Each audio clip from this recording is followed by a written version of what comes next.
I've seen creatives, graphic designers, editors who are really good at their skill go broke. And it's not just the I just got laid off or I'm trying to upskill kind of broke. When you're trying to upskill or you lost your job and you go broke for some time. It's flat out being broke, like you've never been hired, you've not gotten a job before. You just play with their designing tools, post their work online and never get hired. The reason why you're broke as a freelancer is not a lack of skill issue. It's simply because you treat your skill as a hobby or let me be plain. You think having that skill is enough, and because you've gotten it, you arrive, let the clients come to you. That's a false ideology to have, and I'm going to prove it to you in a sec. Now, if you've never gotten a job online, you fall under these three categories. Number one, low volume of work. In any space you're in any field you're in, any niche you're in, as a creative, you have mentors, you have people who are currently at the level where you're aiming to be. Now, go to those mentors, look at the volume of work they've done. Now, compare the kind of outputs they put versus yours.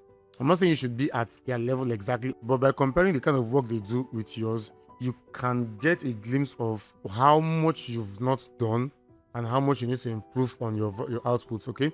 So your volume of work is very, very important. You have to put something out there for people to see. If you look at the trending memes of older celebrities in the acting field, as in Nollywood in Nigeria, you will notice about just 2 to 3 persons. The most popular of them is obviously Popo. Osita Hemi. Secondly, Patience Azoko, Mama G, and maybe Osofia or Kanayo, or once in a while Chimotarago.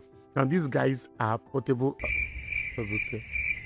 Their memes are being used every single time. Susanna, Nicholas, you get out of voice. The reason why they use their memes a lot is because of the kind of work they've done in their earlier stages. Now, we don't know if they're reaping the fruit of their labors yet, or maybe if they're being paid royalties. They are the ones we still see on the screen. They were not just the only actors during their time, but I think these guys were really, really putting a lot of work, and maybe they might not have known the extent to which this work they were doing then would result in today's world. That story is just to give you a glimpse and an idea on, hey, look at I have to put in a lot of work for people to notice me. Do you get? And once you do this, you are well on your way to getting your first job.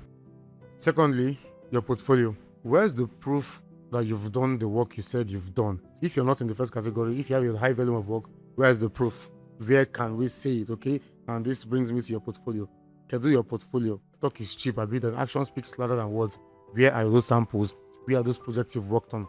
Where can we find them? On Behance? Or do you have a social account where you post your work? Do you have a website? Do you have a landing page? Where can we find what you said you did, allegedly? And it's your own work, it's not somebody's work. I'm not talking about the times you posted design, the 7 days of design with me challenge when you were a newbie or you were starting out your design with me. I'm talking about the real work you've done that can show real value to a client who wants to hire you. This is one mistake and I see a lot of creatives make. They learn the skill, good and fine. They know they can do the job. They know, but if I'm a client, I don't know you can do it. It's pretty much why some people end up getting hired even though they can't do the job, and they give you the job for peanuts because they have samples to show. Okay, and this is where you have to work on your portfolio. When you've done that high volume of work, you put it in the portfolio, put maybe the best of the best in a portfolio, and you keep it on standby that you can show to clients either when you're applying for a job, or you can just post it out there and someone can maybe once, if you go viral or if you make a comment on a particular post, someone can click on your profile and see the work you've done. And once you put it out there, people are going to come for you. And lastly, the third and the final thing you need to do is outreach, and I think this is where freelancers have serious issues. It's a whole skill on its own. Yeah, but outreach is simply reaching out to some of your potential clients who you feel you might actually add value to and they can pay for your services. Now, and the difference between the first 2 skills I talked to you about and the last one, they are interconnected, but the first 2 skills you can do it and someone can see your work and hey, contact you like, hey, I love what I saw in your portfolio.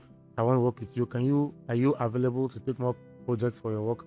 And you can say yes. Now, but in the third case, you do the 2 and you've not gotten any feedback, it's time for you to reach out, okay? And this is what people do on a daily. You are just an online salesperson. You just have to reach out to clients. Without outreach, you cannot make sales if you're an agency, or you cannot get paid as a freelancer. And trust me, there are a lot of clients that need your services if you are a creative. Whether you're in the design niche or in the editing niche or in the web development niche, there are a lot of clients that are building websites, a lot of startups are coming up and they need your services. So you have to reach out to them, and there's a way to reach out to them which I won't cover in this niche, but you have to do a lot of outreach, tell them how you can help them solve this problem. And when I'm speaking of outreach, I don't mean talking to 1 or 2 clients and you relax and sit back waiting for their feedback. You can reach out to as much as you can carry. Okay, if you're an agency, you can reach out to 50 clients in a day, because out of the 50, less than 6 might respond to you. Now, but the good thing about it is that once 1 or 2 or 3 reach out to you, you're well on your way to making some money. So once you're doing these 3 things effectively, you should be on your way to get a job in no time. If you've not gotten a job and you're doing these 3 things effectively, keep on pushing as hard as you can and you'll get it in no time. It has always worked. It still works up till now. So if you have any questions, let me know in the comment section, and hope this helps you. Share this video with someone you feel needs to see this, and make sure to also like and subscribe, and I'll see you in the next video. Take care. Bye.